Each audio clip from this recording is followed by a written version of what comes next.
In this section, you will learn how to prepare an NMR sample. First, bring both your unknown and a metal scoopula to the waste hood. Grab an NMR tube from the beaker and cover the bottom of the tube with sample. This should be a small amount. A carbon NMR requires about twice as much unknown as a proton NMR requires. For a proton NMR, use about 10 milligrams, and for a carbon NMR, use about 20. Place the tube under the chloroform dispenser.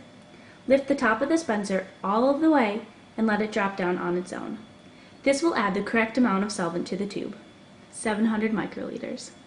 Double check this by comparing your NMR tube with the sample taped on the hood.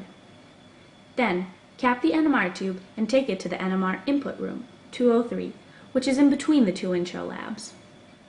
First, fill out the NMR sheet and then follow the directions by the computer to input your sample. Then use a permanent marker to write your initials on the cap of the tube.